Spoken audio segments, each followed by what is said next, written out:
Good afternoon, everyone. We are here to discuss about Budget 2025. When was this presented? 1st Feb 2025. सारा budgets 1st Feb को ही present होता है? कौन सा budget 1st Feb को present होता है? कितने टाइप्स का बजट होता है? Union budget and interim budget. Generally every year union budget prepare होता है. बजट का मतलब क्या है? बजट का मतलब है प्री प्लानिंग. अगले साल के लिए हम अभी प्लान कर रहे हैं. क्या गवर्नमेंट का इनकम होने वाला है, रेवेन्यू होने वाला है, क्या गवर्नमेंट का एक्सपेंसेस होगा, उन सारे इनकम्स को गवर्नमेंट किस सेक्टर्स में यूज करेंगे, ये सारा प्लानिंग हो रहा है बजट में. घर में भी ऐसे ही होता है. कितना इनकम है उस हिसाब से प्लानिंग हो रहा है कि किस तरफ हमें कितना खर्चा करना है. घर का बजट होता है. यही अगर हम नेशनल लेवल पे देख ले तो कंट्री का बजट है. दो टाइप्स का बजट है, union budget and interim budget. Generally every year union budget is presented on 1st Feb every year union budget is presented. But last year union budget हमारा आया था जुलाई में. ऐसा क्यों? लास्ट ईयर इलेक्शंस था. जब हमारे कंट्री में जनरल इलेक्शंस होता है तो उस टाइम पे नेक्स्ट ईयर का प्लानिंग वो गवर्नमेंट कैसे कर सकती है? नेक्स्ट ईयर अब उनकी सरकार रहेगी या नहीं रहेगी, तो बीच का जो टाइम पीरियड है. लास्ट ईयर 1st Feb को बजट प्रेजेंट हुआ था, बट वो था इंटरिम बजट. जब भी जनरल इलेक्शंस रहेगा इंटरिम बजट प्रेजेंट किया जाएगा और उसमें प्लानिंग बस था अप्रैल टू जुलाई. जब तक नई सरकार ना बने तब तक का प्लानिंग था, और उसके बाद जुलाई में नया बजट प्रेजेंट हुआ जो फिर remaining years of the financial year के लिए था. तो ये क्लियर है यूनियन बजट क्या है, इंटरिम बजट क्या है. यूनियन बजट हर साल 1st Feb को प्रेजेंट किया जाता है. इंटरिम बजट सिर्फ उन्हीं साल आता है जब जनरल इलेक्शंस है. इस साल जनरल इलेक्शंस नहीं था कंट्री का, तो 1st Feb को ही यूनियन बजट आ गया. कौन प्रेजेंट करता है? Finance minister. अभी करंटली कौन है फाइनेंस मिनिस्टर? निर्मला सीतारमन. तो 1st Feb 2025 Nirmala Sitharaman present की बजट. कितने बार बजट वो प्रेजेंट कर चुकी हैं आज तक पार्लियामेंट में? This was her 8th budget that she presented in the parliament. क्या क्या चेंजेस आया है इस बार के बजट्स का? हाइलाइट्स क्या था? A personal budget up to 12 lakhs is exempted for most of the for personal income. First of all, for individual personal budget up to 12 for personal income has been exempted for 12,75,000, and for businesses for 12 lakh. And then Makhana board was established, is being established in for Bihar. After that, for people from driving Uber and Olas, they have health facilities, and health card has been decided to be given to them. And Very good.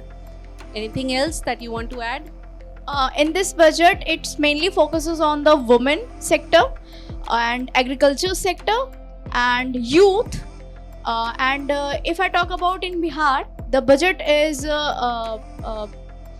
provides some privilege like the Koshi River initiatives schemes, and second is focuses on the building of more infrastructure and all of that. Yes. So this year the budget's highlight was about 12 lakh or 12,75,000 salaried persons get exempt. They are exempted from tax if their salary is 12,75,000 for 1 year, and for businesses or professionals that income is 12 lakh rupees, if their income is below 12 lakh, they are exempted from paying tax. This was the highlight. And for Bihar, this budget was important. They are planning to set up a Makhana board. Koshi River is also they are planning to establish. They are planning to establish green airport infrastructure development also, that is important. And the main focus of this budget is for women, youth and farmers. So these are some important points, highlights of this budget 2025. Okay, so next question I would like to ask that if a person is earning income from any source, what are the sources of income for any person? As per Income Tax Act, we all of you are right. As per Income Tax Act, there are 5 heads of income. One can earn income from salary, the fixed amount that every month they get. It can be from business or profession. They are having their own business. They are professionals. or it can be from income from house property, they are having a property and they are earning rent. Income from capital gain is the fourth point. Capital gain, what is capital gain? Gain, there is a word capital gain, there is a word gain. Gain का मतलब क्या है? Profit. तो अगर profit है, हमें वो income हो रहा है, उस पर टैक्स पे करना पड़ेगा. तो कैपिटल गेन क्या होता है? कैपिटल एसेट्स का जब भी ट्रांसफर हो रहा है, दैट इज कैपिटल गेन. तो अब कैपिटल एसेट्स क्या है? कोई भी बिजनेस का जितना प्रॉपर्टीज है, एसेट्स है, फर्नीचर, लैंड, बिल्डिंग, ये सारा उसका कैपिटल एसेट्स है. इनको बेचने से अगर प्रॉफिट है तो वो capital gain, income from capital gain है. इनकम हो रहा है, हमको फायदा हो रहा है, तो उस पर टैक्स पे करना पड़ेगा. तो अभी तक क्या क्या हम लोग का इनकम के सोर्सेज में आया? Salary, income from business and profession, income from house property, income from capital gain, and last is income from other sources. Interest, जैसा अभी कोई बोल रहा था, interest अगर है तो वो ना तो सैलरी का पार्ट है, ना बिजनेस का पार्ट है, ना हाउस प्रॉपर्टी, ना ही कैपिटल गेन. तो वो अपना आ जाता है last point, that is income from other sources. अगर किसी को स्कॉलरशिप्स मिल रहा है तो वो भी आ जाएगा, इन रिमेनिंग फोर्स में नहीं है, वो आ जाएगा last, income from other sources में. कहीं लॉटरी से अगर हम कोई इनकम हुआ है, that comes under income from other sources. तो ये सारा डिफरेंट सोर्सेज ऑफ इनकम से इस पे टैक्स पे करना है. Whenever we are paying tax, government gives us a choice. या तो हम लोग ओल्ड टैक्स रिजीम यूज कर सकते हैं और new tax regime. Old tax regime में इस साल के बजट में कोई चेंजेस नहीं था. जो चेंजेस हमारा आया है न्यू टैक्स रिजीम में है, but we have a choice. Mostly as a taxpayer, new tax regime is beneficial. We will see that why.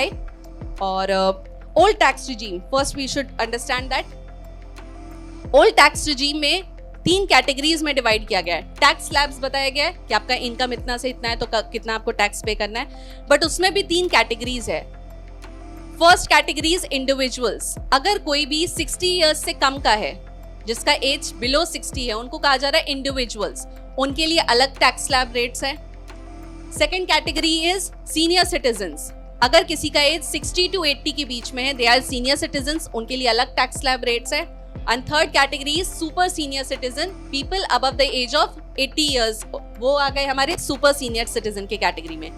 Old tax regime में एज वाइज सबके लिए अलग टैक्स स्लैब्स है. So as we can see, for individuals tax is exempted for income up to rupees 2.5. For a year annually अगर उनका income 2.5 lakh से कम है तो उनका टैक्स exempted है, they don't have to pay any tax. Individuals का अगर इनकम 2.5 to 3 है तो 5%, 3 to 5 lakhs है, then again 5%, 5 lakh to 10 lakhs है 20%, and above 10 lakh जिसका भी इनकम है 30%. This is just for individual. Similarly, senior citizen के लिए अलग टैक्स स्लैब रेट्स हैं एंड सुपर सीनियर के अलग है. सीनियर सिटीजन के लिए मिनिमम टैक्स कितना है? 3 लाख से कम अगर आपका इनकम है, कोई टैक्स नहीं पे करना है. सुपर सीनियर के लिए 5 लाख से कम आपका इनकम है, कोई टैक्स नहीं पे करना है. This is clear. This is the old tax regime. Old tax regime में एज वाइज टैक्स स्लैब्स अलग है. इंडिविजुअल्स के लिए अलग, सीनियर सिटीजन के लिए अलग, सुपर सीनियर के लिए अलग. Clear. Next we are seeing new tax regime. यहाँ पे कोई एज वाइज डिवीजन नहीं है. Be it individuals below 60, 60 to 80 और अबव 80, सबके लिए सेम टैक्स स्लैब्स है. चेंजेस बजट 2025 में जो हुआ था वो न्यू टैक्स रिजीम में ही हुआ है. न्यू टैक्स रिजीम में हमारा टैक्स स्ट्रक्चर कुछ ऐसा है. Up to 4 lakhs no taxes to be paid. 4 lakh to 8 lakhs 5%, 8 lakhs to 12 lakhs it is 10%. Then 12 to 16, 15%, 16 to 20, 20%, 20 to 24 lakhs, it is 25%, and above 24 lakh it is 30%. लेकिन अभी तो highlights में discussion किए कि 12 लाख से कम जिसका भी टैक्स है उसको कोई टैक्स ही पे नहीं करना है. यहाँ बोल रहा है कि 4 लाख तक ही के नीचे नील है. What is this confusion? यहाँ पे अब आ रहा है हमारा नेक्स्ट, दैट इज डिडक्शंस. पहले तो हम लोग समझेंगे कि टैक्स कैलकुलेशन कैसे होता है, उसके बाद समझेंगे डिडक्शंस कितना मिल रहा है. एग्जाम्पल एक लेते हैं हम लोग. किसी का इनकम है 25 lakhs रुपीज, तो as per this tax slab किस स्लैब में वो आ रहा है? 25 lakhs वाला. अबव 24 lakhs तो उसको टैक्स कितना पे करना चाहिए? 30% ऑफ 25 lakhs. टैक्स कैलकुलेशन ऐसे नहीं होता है. नॉर्मली अगर हमें टैक्स स्लैब दिया गया है और इनकम अगर एनुअली किसी इंडिविजुअल का है 25 lakhs, तो लगेगा कि ये तो लास्ट स्लैब रेट पे पहुंच रहा है 25 लाख, अबव 24 लाख उसका इनकम है, उसको इनकम पे 30% टैक्स पे करना है। बट ऐसा नहीं है। जो इंडिविजुअल है जो 25 लाख अर्न करने का, वो बोलेगा कि 4 लाख तक वाले को तो आप एग्जेम्प्टेड किए हुए हैं, तो हम भी अपने 4 लाख पे टैक्स नहीं पे करेंगे। तो उसका कैलकुलेशंस कैसे इस स्लाइड में समझ सकते हैं। अप टू 4 लाख कोई टैक्स पे नहीं करना है, that is nil. 4 lakh to 8 lakh rate is 5%, मतलब 4 से 8 लाख तक का जितना उसका इनकम है उस पे वो 5% करेगा। तो 4 से 8 लाख के बीच में कितना अमाउंट हुआ डिफरेंस? 4 और 8 का डिफरेंस कितना है? 4 लाख। 4 लाख पे 5%, 4 लाख का 5% कितना है? 20,000। इस इनकम रेंज पे वो पे करेगा टैक्स 20,000। उसका इनकम 8 लाख से भी ज्यादा है, हम लोग 25 लाख एग्जाम्पल लेके चल रहे हैं, तो ठीक है आगे देखते हैं। 8 to 12 lakhs उसका रेट है 10%। 8 से 12 के बीच में किसी का इनकम है तो उसको 10% टैक्स पे करना है। तो क्या इस रेंज के बीच में कितना अमाउंट आ रहा है? फिर से 4 लाख, तो 4 लाख पे वो 10% टैक्स पे करेगा। 10% of 4 lakh that is 40,000।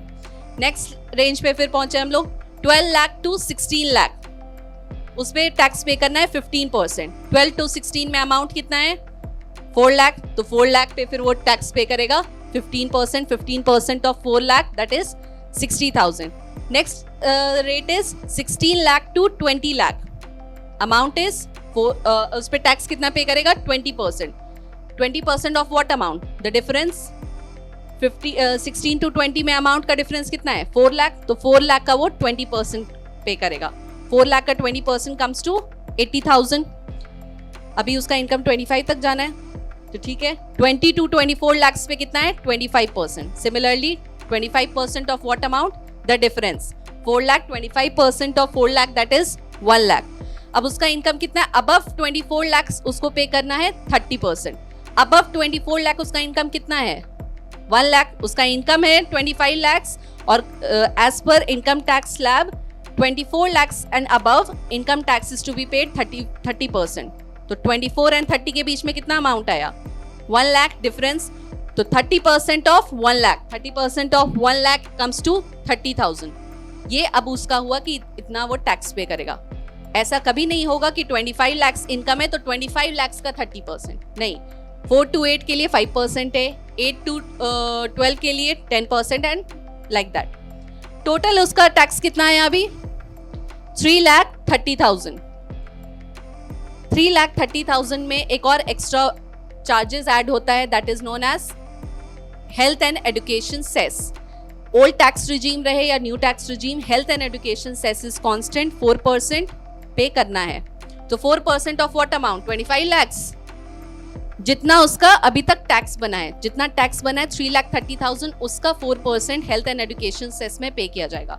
So health and education cess will be 4% of 3,30,000 that is 13,200।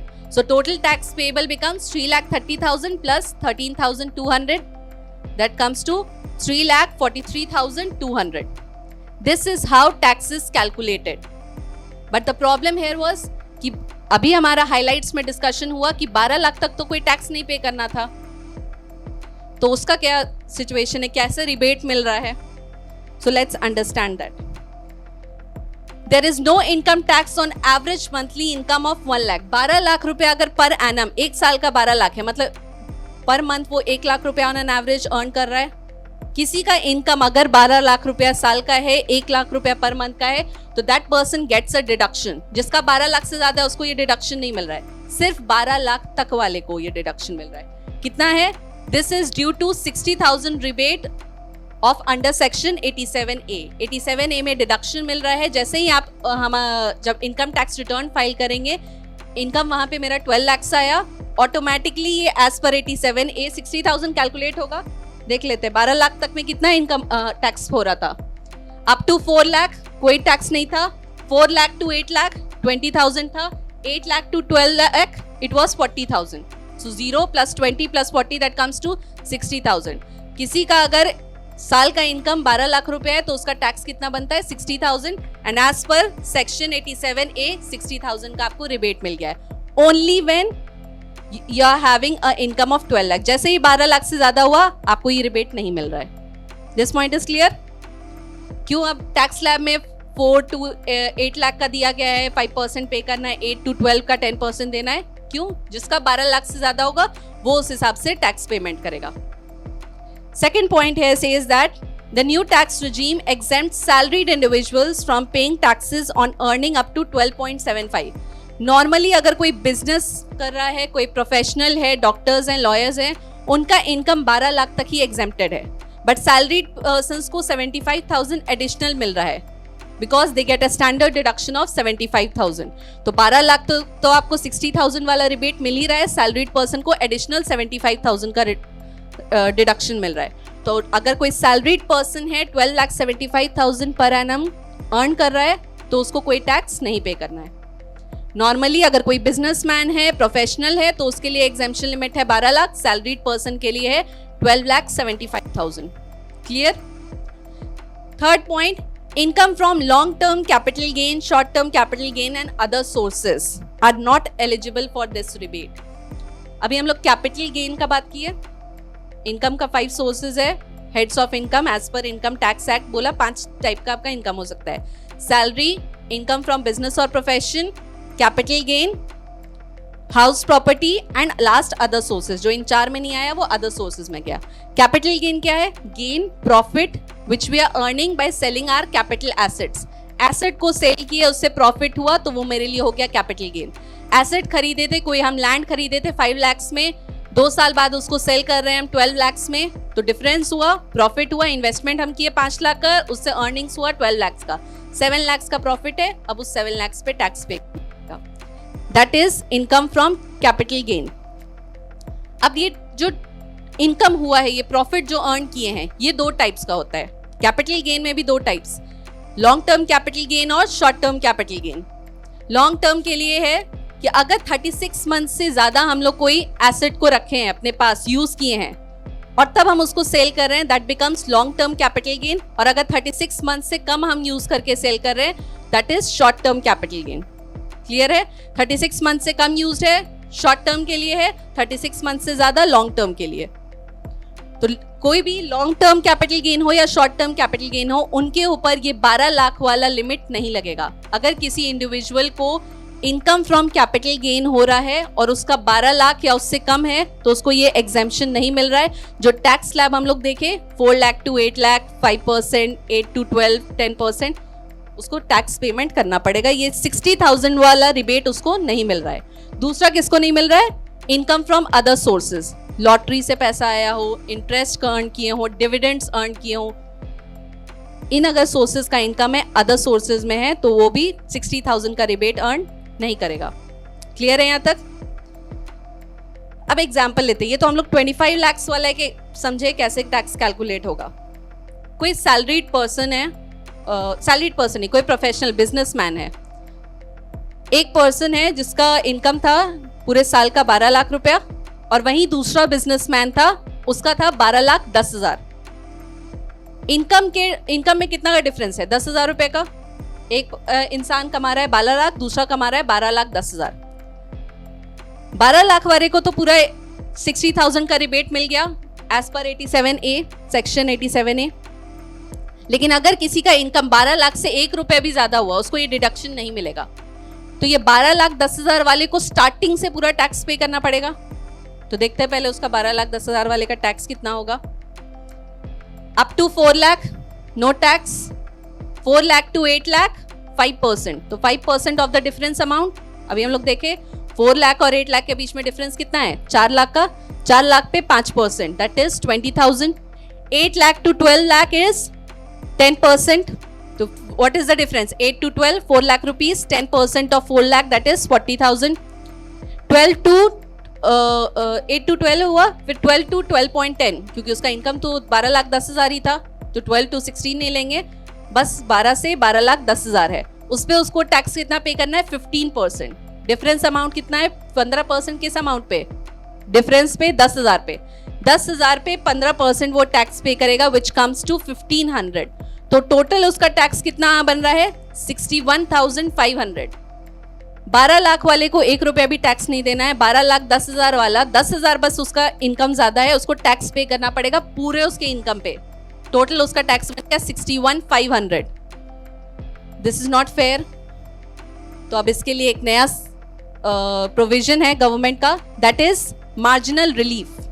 Marginal relief का मतलब है कि अगर आपका जो टैक्सेबल अमाउंट आ रहा है, टैक्सेबल अमाउंट यहाँ कितना आया 61,500, वो अगर आपके एग्जेम्प्टेड लिमिट जिससे आपका इनकम का डिफरेंस जो है, एग्जेम्प्टेड लिमिट वाज 12 लाख, आपका इनकम है 12,10,000, डिफरेंस कितना है 10,000 का।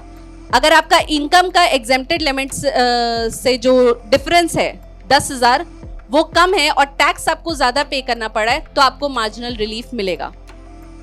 आई रिपीट, किसी का इनकम है 13 लाख और उसका एग्जेम्प्टेड लिमिट है 12 लाख, मतलब 1 लाख रुपया उसका है, अच्छा 13 लाख पे वो नहीं होगा, 12,75,000 पे जाएगा, 12,50,000 है किसी का इनकम और एग्जेम्प्टेड लिमिट कितना है सबके लिए 12 लाख रुपया, तो उसका इंक्रीज इन इनकम कितना हुआ 50,000, लेकिन वो टैक्स कब से पे करेगा 4 लाख से वो हर एक अमाउंट पे टैक्स पे करेगा, which will be more than 50,000, मतलब जितने का फायदा नहीं उससे ज्यादा का नुकसान हो रहा है, तो उसको मिल जाएगा ये मार्जिनल रिलीफ।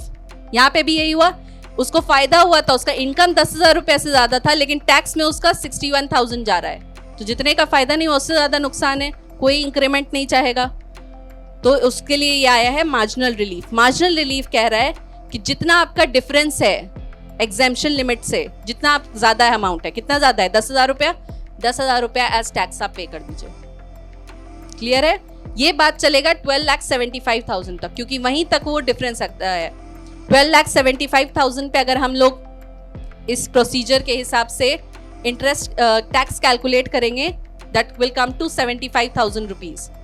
तो जितना आपको डिफरेंस है उतना ही आप टैक्स पे कर रहे हैं, उससे जितना भी कम इनकम रहेगा हर बार आप ज्यादा टैक्स पे करते रहिएगा अपने डिफरेंस अमाउंट से, तो आपको मार्जिनल रिलीफ का बेनिफिट मिलेगा। जितना ज्यादा अमाउंट है उतना बस एज टैक्स आप पेमेंट कर दीजिए। जैसे ही 12,75,000 से आप इंक्रीज होगा आपका इनकम, आपको फिर नॉर्मली टैक्स पे करना है, जैसे हम लोग 25 लाख वाले के लिए कैलकुलेट किए। Is this clear? Marginal relief क्या है? कोई पर्सन है, कोई इंडिविजुअल है 12 लाख कमा रहा है और वहीं दूसरा है जो उससे 10,000 20,000 ज्यादा कमा रहा है। 12 लाख वाले को 1 रुपया भी टैक्स नहीं, लेकिन वही 20,000 जिसका ज्यादा है उसको 4 लाख से उसका टैक्स कैलकुलेशन शुरू हो जाएगा, तो that won't be fair for that with that person, तो उसके लिए ये मार्जिनल रिलीफ प्रोविजन आया है। Clear? This was all about income tax that was important and highlighted in budget 2025। इसके बाद बजट में क्या इंपॉर्टेंट था? मनी डिस्ट्रीब्यूशन, हाँ इनइक्वालिटी है। मेन फोकस गवर्नमेंट का रहा है कि एग्रीकल्चर सेक्टर को इम्प्रूव किया जाए। ठीक है, हमारे इनोवेशन ज़्यादा इन्वेस्टमेंट करना है, इनोवेशन में इन्वेस्टमेंट करना है, लोगों में। आज in today's world AI is important, artificial intelligence, every other country is working on that, तो इंडिया को भी करना है। इंडिया अगर कोई नया डेवलपमेंट करना चाहता है तो पहले अपने लोगों, अपने जो यूथ हैं उसको स्किल्ड बनाएगा, तो पहले इन्वेस्टमेंट करेगा पीपल पे, एजुकेशन पे, इनोवेशन पे, तभी कोई नया इनोवेशन हो सकता है इंडिया में। So let's see what were the 4 important engines of development that was discussed in budget 2025: agriculture, MSMEs, investment and export. Let's start with agriculture. The first scheme for agriculture was Pradhan Mantri Dhan Dhyan Krishi Yojana. As per this scheme, government is selecting 100 districts of rural areas जहाँ पे productivity बहुत कम है, lower productivity है, farmers उतना earn नहीं कर रहे हैं, अपने रिसोर्सेज को प्रॉपरली यूज नहीं कर पा रहे, तो government will help them, provide them the required resources that they want, ताकि उनका प्रोडक्टिविटी इंक्रीज हो एंड फर्दर फिर एग्रीकल्चर डेवलपमेंट हो कंट्री का। Next scheme, mission for Aatmanirbhar Bharat in pulses. Pulses is an important agriculture product for India. काफ़ी ज़्यादा production है, यहाँ का लैंड उस हिसाब से फर्टाइल है, तो government is working on that कि ज़्यादा से ज़्यादा प्रोडक्शन हो, we can export it and earn our increase our income. Next is Krishi credit card. ये कृषि क्रेडिट कार्ड पहले से गवर्नमेंट फार्मर्स को दे रही है। कृषि क्रेडिट कार्ड में फार्मर्स को लोन प्रोवाइड किया जाता है so that they have the financial assistance and they can increase their productivity. तो अभी तक ये लोन का लिमिट था 3 लाख, बट ये लोन का लिमिट इंक्रीज करके इस बजट में कर दिया गया है 5 lakh. And last, makhana board, जैसा हम लोग डिस्कस किए, a makhana board will be set up in Bihar. Why Bihar is chosen for that? क्योंकि सबसे ज्यादा प्रोडक्शन मखाना का बिहार में होता है, तो यहाँ पे एक मखाना बोर्ड सेटअप किया जाएगा to increase the productivity, marketing and export. उसके लिए ये मखाना बोर्ड सेटअप किया जा रहा है।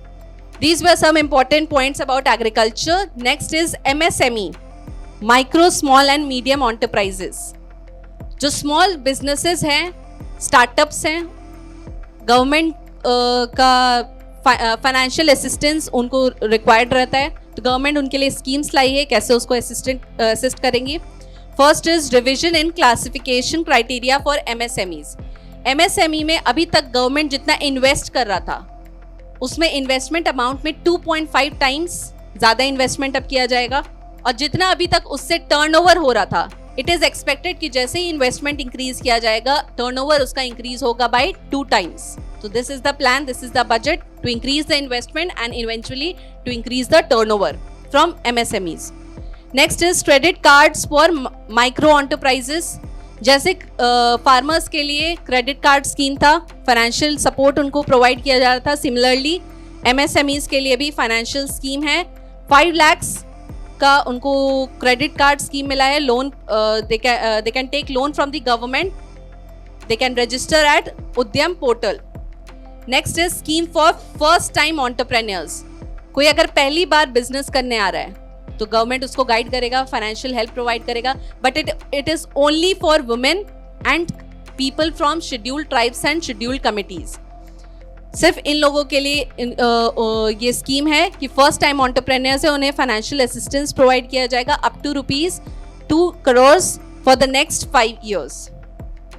फोकस अब MSMEs एंटरप्राइजेस किस इंडस्ट्री को ग्रो करने का फोकस है इस नेक्स्ट कमिंग फाइनेंशियल ईयर में, that is footwear and leather sector. India में फुटवेयर इंडस्ट्री सेटअप किया जाएगा to increase its production and उससे हम एक्सपोर्ट करके और ज़्यादा अर्न कर सकते हैं। एंड सिमिलरली टॉय सेक्टर को भी प्रमोट किया जा रहा है, ज़्यादा से ज़्यादा यहाँ प्रोडक्शन हो, मेक इन इंडिया प्रोडक्ट्स रहे और जिसको एक्सपोर्ट किया जाए। Next, National Institute of Food Technology, Entrepreneurship and Management. This is also going to be set up in Bihar, ताकि जो हमारा ईस्टर्न रीजन का जितना भी फूड प्रोडक्शन हो रहा है उसमें और प्रोडक्टिविटी इंक्रीज करने के लिए how to use our technology, how to manage these things and market our product so that we can export it to the outside world. Next important point was investment. जैसा अभी बात हुआ कि AI पे focus काफ़ी ज़्यादा है, तो उसको डेवलप करने के लिए पहले ह्यूमन बींग्स, हमारे यूथ को स्किल करना रहेगा, तभी इकोनॉमी ग्रो करेगा। तो first is investing in people. लोगों को स्किल्ड करने के लिए क्या क्या इन्वेस्टमेंट किया जा रहा है? Atal tinkering labs, these labs will be set up to cultivate the spirit of curiosity and innovation and foster a scientific temper among young minds. Youths को इनोवेशन करने के लिए मोटिवेट करना, उसके लिए ये लैब सेटअप किया जा रहा है so that more and more people take up innovation, they use their creative minds and develop that skill. Next is Bharat Net Initiative. Net Initiative, this initiative was brought to broadband connectivity to all government run secondary schools and primary healthcare centers. Government का जितना भी schools है, primary health care centres है, उसमें net connectivity provide किया जाएगा so that people can grow. Next, national centres of excellence to offer world-class training in partnership with global experts aiming to boost India's competitiveness of global stage. जितने हमारे youths हैं उनका skills develop करने के लिए भी national centre of excellence setup किया जा रहा है. And last, for AI education, पहले स्टूडेंट्स को, हमारे यूथ को स्किल्स प्रोवाइड किया जाए so that they learn about these things and then they can innovate new things. This was just for investment in people. ऐसे इन्वेस्टमेंट अब करना है इनोवेशन के लिए भी. नया प्रोडक्ट्स डेवलप हो. नया प्रोडक्ट्स कब डेवलप होगा?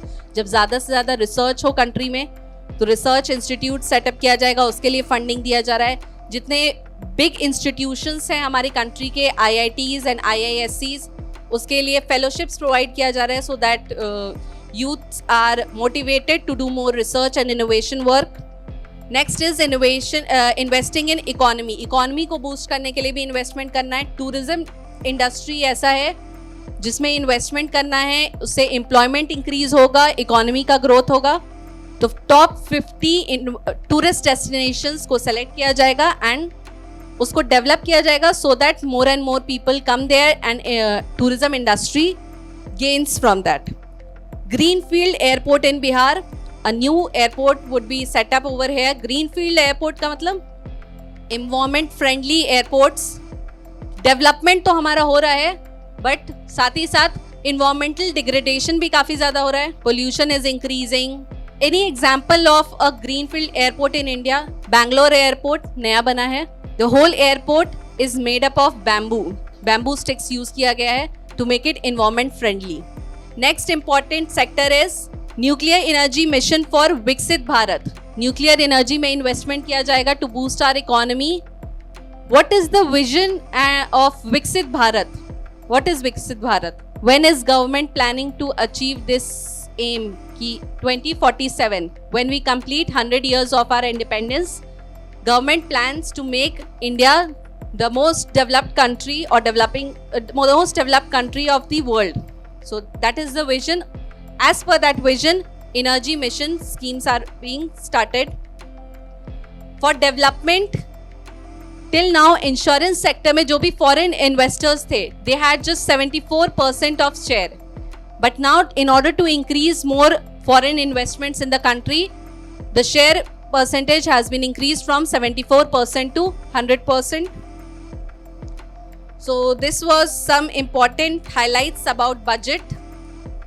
Now I would like a few students to come up and calculate the income tax as per new tax regime. Anyone from first semester? Because third semester has an idea about how to calculate tax. They are studying in their curriculum. So I would like to understand if first semester is able to understand. This one is from first semester.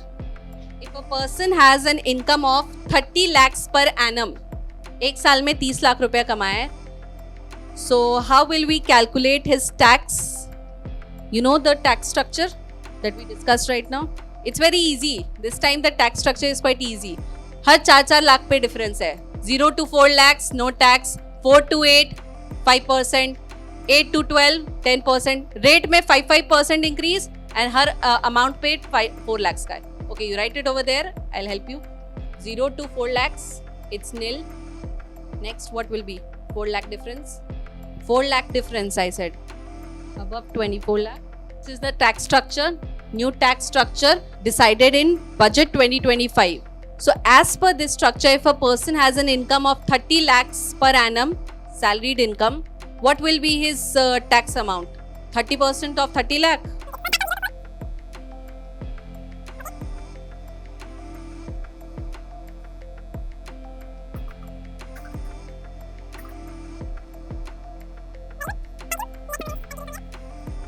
यहाँ तक कोई problem है? Yes, please clap for him.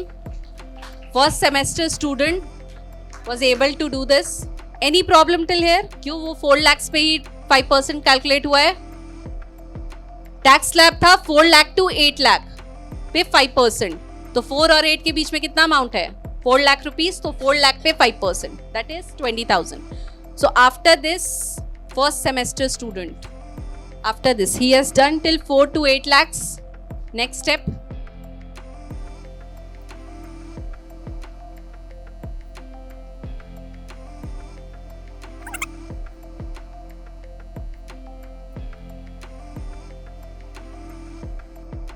Very good. 4 lakh difference, and whatever is the respective rate of tax, that is multiplied with it, and we are able to get the taxable amount which that person needs to pay. So we have completed it till from 12 to 16 lakhs. That individual's income is 30 lakhs. Next, who wants to come? और इसके आगे next step, अभी totally income is 30 lakhs.